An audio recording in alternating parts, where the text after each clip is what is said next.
Find 3/7 plus bracket -6/11 plus bracket -8/21 plus 5/22।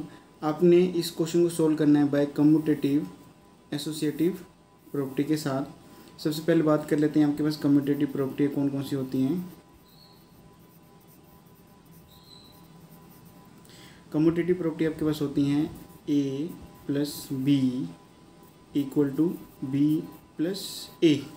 तो आपके पास मैं वैल्यू आगे पीछे करके लिख सकता हूँ, उन्हीं को कहते हैं कम्यूटेटिव प्रॉपर्टी। नेक्स्ट आपके पास होती है A - B = B - A। Next होती आती है बस A × B = B × A। Next आपके पास होती है A/B B/A। Plus minus multiply और डिवाइड में आपके पास 4 प्रॉपर्टी होती हैं, जिसके अंदर से आपके पास माइनस वाली वैलिड नहीं होती और डिवाइड वाली वैलिड नहीं होती है, यानी कि ये 2 प्रॉपर्टी आपके पास लगेंगी ही नहीं। फिर बात करते हैं एसोसिएटिव प्रॉपर्टी की। एसोसिएटिव प्रॉपर्टी के अंदर भी 4 आपके पास प्रॉपर्टी होती हैं, प्लस माइनस मल्टीप्लाई और डिवाइड की। उनको भी एक बार देख लेते हैं। तो जैसे मेरे पास कोई वैल्यू ले रहा हूँ मैं A + B bracket plus C = A + B + C। तो ब्रैकेट मेरे पास पहले A और B के साथ थी, यहाँ पर मेरे पास B और C के साथ हो जाएगी। इसी कहते हैं हम एसोसिएटिव प्रॉपर्टी। ऐसे ही हम 3 प्रॉपर्टी और लिख देंगे A - B - C ब्रैकेट मेरा आगे आ जाएगा = A - B - C। यहाँ पर मेरे पास ब्रैकेट पीछे चला जाएगा।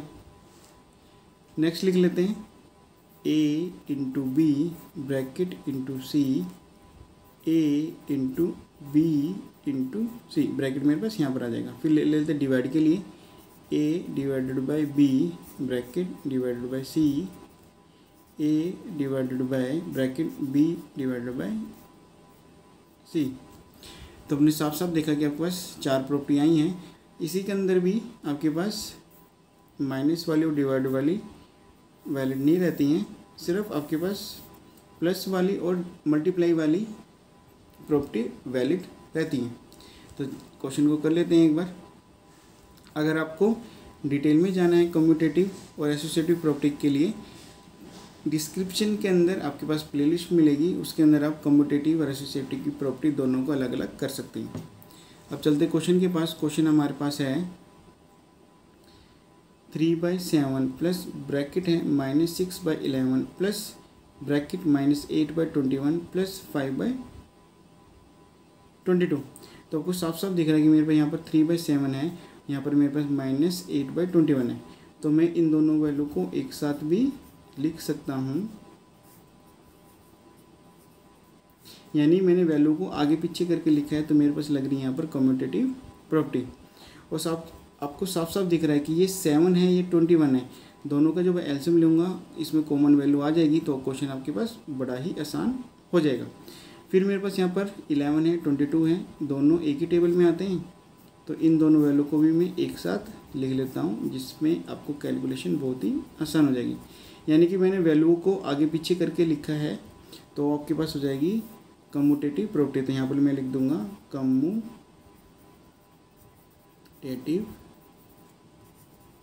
प्रॉपर्टी। अब इनको सोल्व करना है, तो मेरे पास यहाँ पर दोनों को सोल्व में एक साथ करूँगा, यानी कि 3/7 प्लस -8/21। जब मैं यहाँ पर ब्रैकेट लगा दूंगा और ये मेरे पास बीच में प्लस है -6/11 प्लस 5/22, और यहाँ पर भी मैं ब्रैकेट लगा दूंगा, तो ये आपके पास हो जाएगी एसोसिएटिव प्रॉपर्टी, यानी कि आपने ब्रैकेट लगा के क्वेश्चन को सोल्व किया है।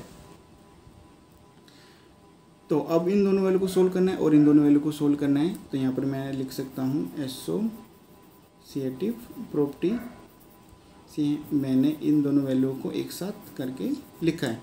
अब सोल्व कर लेते हैं। 7 और 21 का हम लेते हैं एलसीएम। 7 और 21 का एलसीएम लेंगे, जब हमारे पास होएगा 7 1 जा 3 जा 3 पे करेंगे 1 और यहाँ पर मेरे पास 1 हो गया, यानी कि मेरे पास एलसीएम आ गया है 21। 21 को डिवाइड करेंगे 7 से, आपके पास 3 आएगा। 3 को मल्टीप्लाई करेंगे 3 से, आपके पास आ जाएगा 9। प्लस और माइनस मल्टीप्लाई होंगे तो आपके पास आएगा -21 को डिवाइड करेंगे 21 से 1 आएगा, 1 को मल्टीप्लाई करेंगे 8 से तो आपके पास सिर्फ यहाँ बचेगा 8। बीच में प्लस का साइन आता है, यहाँ पर प्लस का साइन आ जाएगा। 11 और 22 का एलसीएम लेते हैं हम तो हमारे पास जाएगा 11 1 जा 1 और यहाँ पर आ जाएगा 2, फिर 2 से सोल्व करेंगे तो 1, 1 आ जाएगा, यानी कि जो मेरे पास एलसीएम आया यहाँ पर आया है 22 को डिवाइड करेंगे 11 से आपके पास 2 आएगा, 2 को मल्टीप्लाई करेंगे 6 से तो आपके पास आ जाएगा 12। माइनस पहले से लगा हुआ है तो यहाँ पर माइनस लगा देंगे। 22 को डिवाइड करेंगे 22 से 1 आएगा, 1 को मल्टीप्लाई करेंगे 5 से तो आपके पास आ जाएगा 5 प्लस आपके पास पहले से ही, तो हमारे पास आएगा 1/21, ये प्लस का साइन है तो यहाँ पर आपके पास -12 + 5 है तो यहाँ पर मेरे पास आ जाएगा -7/22। ये प्लस और माइनस आपके पास मल्टीप्लाई हो रहे हैं तो आपके पास आ जाएगा 1/21 - 7/22। तो आपके पास दो फ्रैक्शन की वैल्यू बन गई हैं, जैसे मेरे पास है a/b माइनस है c/d।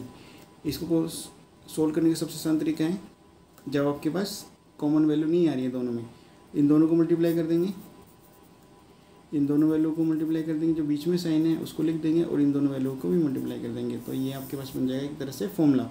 जब मेरे पास एलसीएम नहीं आ रहा है कॉमन तो मुझे 21 को मल्टीप्लाई करना है 22 से, 1 को मल्टीप्लाई करना है 22 से, 21 को मल्टीप्लाई करना है 22 से, तो इसको कर लेते हैं सोल्व।